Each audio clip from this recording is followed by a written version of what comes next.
Aujourd'hui, lundi 26 juin, 17e jour du mois de Av.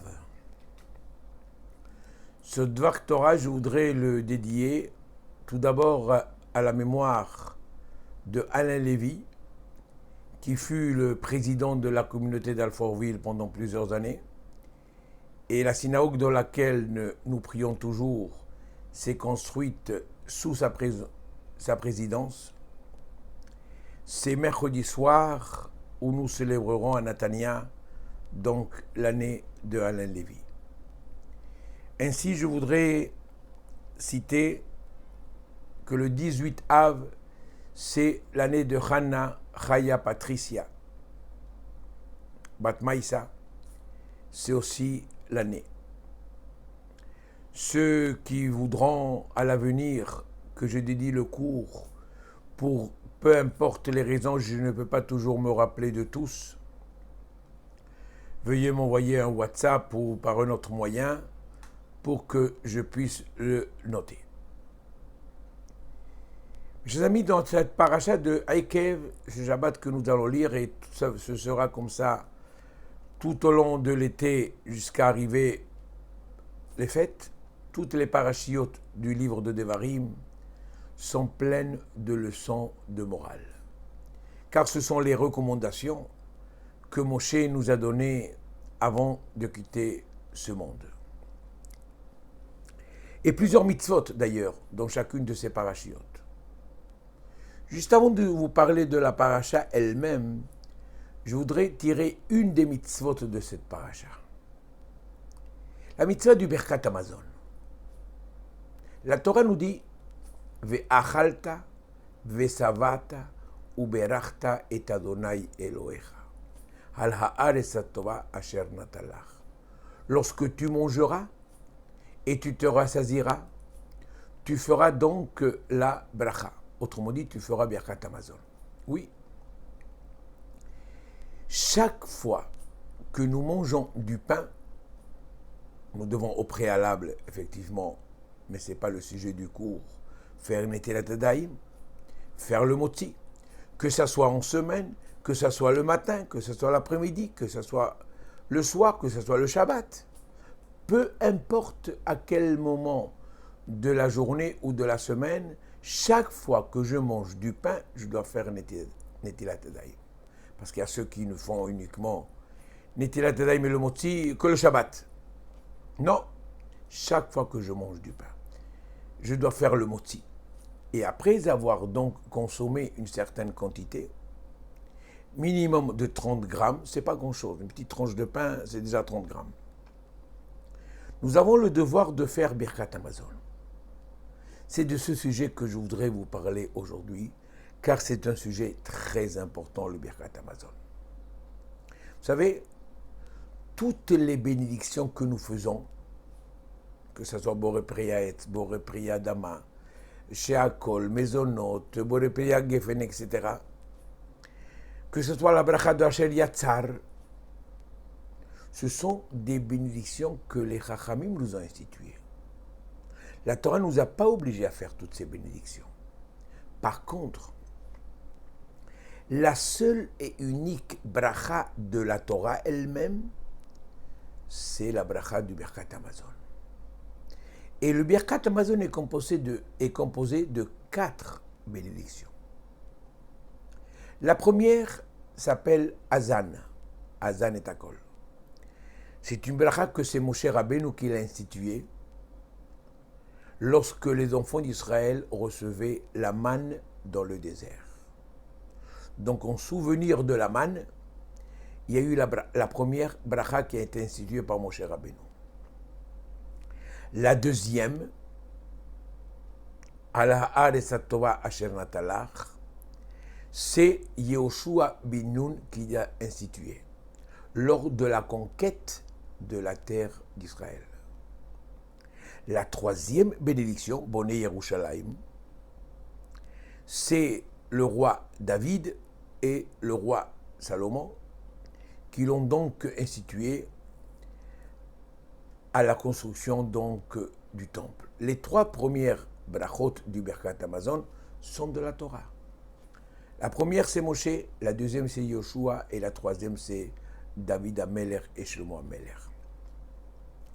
La quatrième, Bracha, les Arachaman, chaque fois qu'on le répète, c'est une bénédiction qui a été instituée par la suite à cause de Bétar, d'une ville où il y avait malheureusement des situations dramatiques est arrivées. Celle-ci, elle est uniquement d'après les Chachamim. Mais vous remarquez que les trois premières brachot du Birkat Hamazon, je dirais tout le Birkat Hamazon, c'est la Torah qui nous exige de le faire. Le Chida, Maran Chida, nous explique que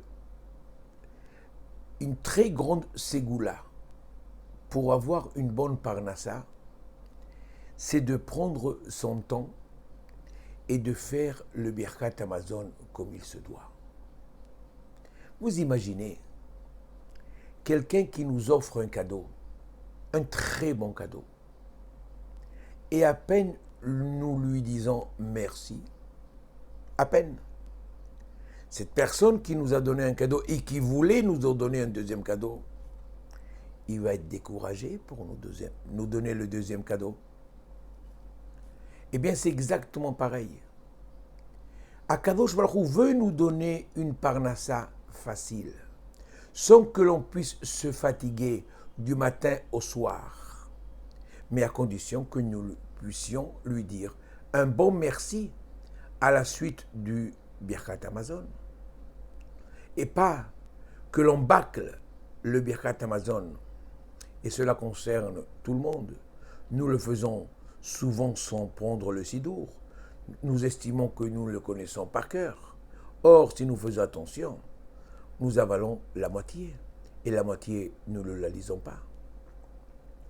Donc je pense que cette bénédiction du Birkat Hamazon, nous devons prendre conscience de pouvoir la faire comme il se doit, convenablement, mot à mot, avec beaucoup de kavana, pour que Akadosh Baruch Hu puisse aussi nous donner satisfaction dans tout ce qui est matériel, dans tout ce qui est la parnassa, qui, je sais, n'est pas du tout un point facile, car c'est Dieu qui donne la parnassa à l'homme. Mes chers amis, plusieurs se posent la question, est-ce que la Torah, elle émane de Dieu, ou bien la Torah, c'est un très très bon livre de science, où il y a énormément de très belles leçons, de très belles histoires. Non. Sachez que la Torah est éternelle, et que la Torah, c'est Akadosh Baruch Hu lui-même qui nous l'a donnée. Et effectivement, il y a énormément de preuves. Je voudrais vous citer une preuve qui nous concerne à nous tous. Vous savez, chaque fois que nous, Ben Israël, nous, Juifs, nous voulons faire une mitzvah quelconque soit-elle, petite, grande, moyenne, nous avons envie de venir à la prière à la synagogue. Nous voulons faire l'Amida. Nous voulons faire le schéma. Il y a tout de suite, pendant l'Amida, alors qu'on s'est levé, qu'on a mis les pieds joints, qu'on s'adresse à Kadosh Baruch Hu en priant, eh bien, à ce moment-là, à peine on a commencé l'Amida, que plein de mauvaises pensées, ou même de bonnes pensées, peu importe, mais des pensées extérieures à l'Amida nous arrivent. Tout ceci pour nous perturber, parce que le Yetzer Hara ne peut pas supporter que l'on puisse se rapprocher de Akadosh Baruch Hu. Chaque fois que nous faisons quelque chose qui est Kodesh, tout de suite, le Yetzer Hara, il intervient. Par contre, c'est extraordinaire. Lorsque nous faisons quelque chose qui est Chol, qui est profane, qui n'a absolument rien à voir avec la Torah, par exemple, je vois un très bon match de foot, la finale, entre le Brésil et la France, par exemple. Ça a existé. Pendant que je vois le match, je suis passionné par le match. Je suis le match. Et à ce moment-là, je ne pense pratiquement à rien. Le Yetzer Hara, il est content. Puisque je ne me donne pas l'étude, il nous laisse tranquille. Il nous laisse tranquille. Donc, et ceci arrive à tout le monde. Et pourquoi je vous dis ceci? Parce que nous approchons de plus en plus. On est aujourd'hui déjà le 17e jour du mois de Av. À peine dans 2 semaines, nous allons commencer les slichot pendant le mois de Elul. Et malheureusement, je n'ai pas besoin de vous apprendre, il y a de très grands bouleversements dans le monde, des bouleversements négatifs à cause du Covid. Mais il y a aussi des bouleversements positifs, il ne faut pas l'oublier. Regardez, aujourd'hui, pour la première fois, aujourd'hui, lundi, 26 juillet, 26, ça vous dit quelque chose ce chiffre, hein? Il y a eu quand même 2 avions israéliens qui ont décollé de Ben Gurion et qui ont atterri au Maroc en grande pompe. C'est quand même extraordinaire. C'est quand même un pays que les avions ne pouvaient pas y aller facilement. Les touristes israéliens ne pouvaient pas y aller facilement. Aujourd'hui, Baruch Hashem, grâce à Kadosh Baruch Hu, qui a ouvert les frontières entre le Maroc, qui est un pays qui jusqu'à présent vénère, je dis bien le mot vénère, je n'ai pas peur de le dire, les tzadikim qui sont enterrés dans tout le royaume et que les Juifs respectent, prient et que les Arabes aussi prient.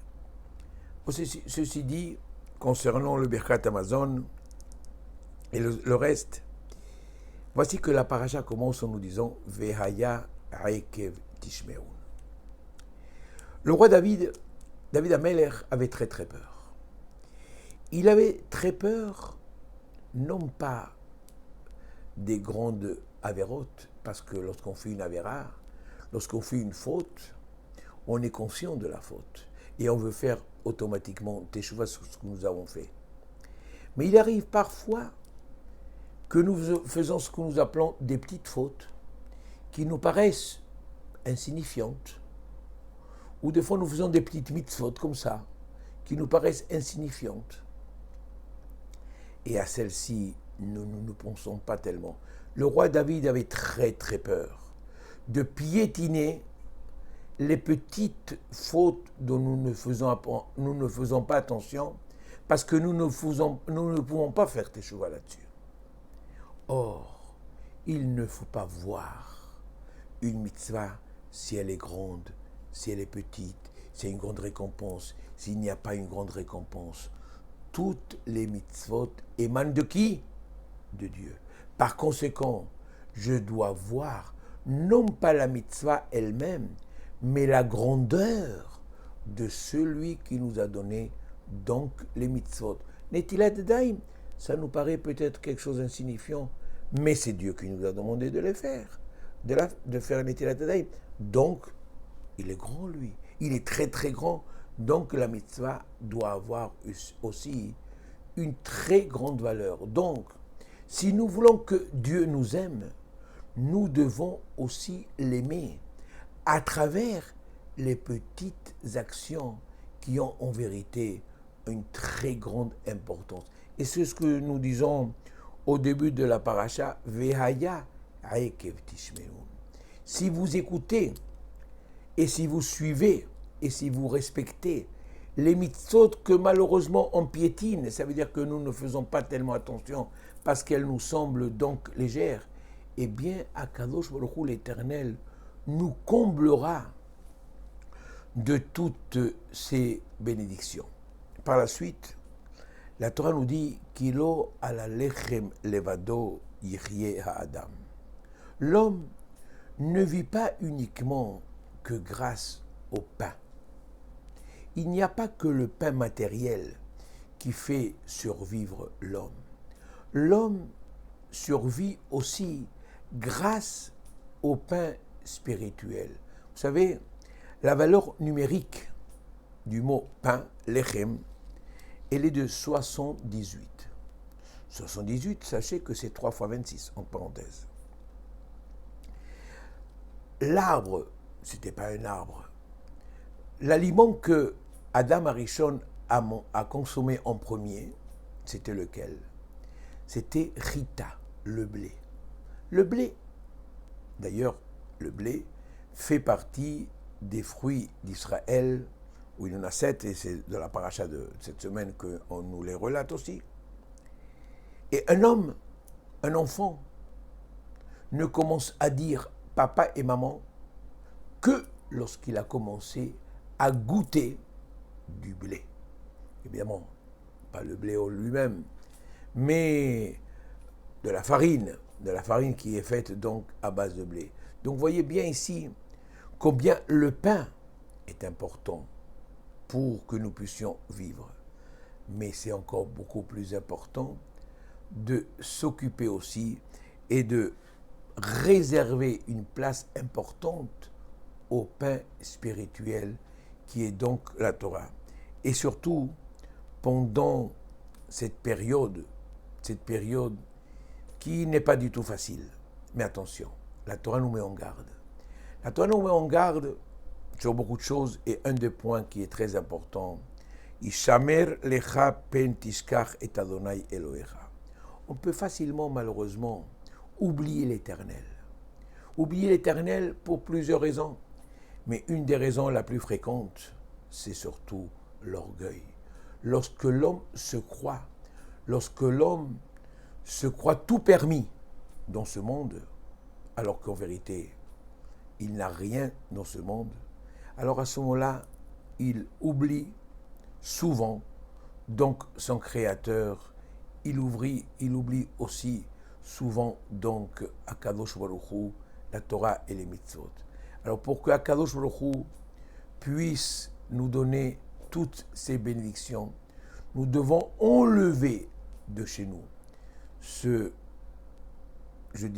cet orgueil que nous avons souvent, que ce soit au niveau d'un couple, que ce soit au niveau de sa communauté, que ce soit au niveau de son travail, pour que nous puissions vivre tous heureux et accueillir en même temps l'arrivée de Mashiach. Shabbat Shalom lekulchem.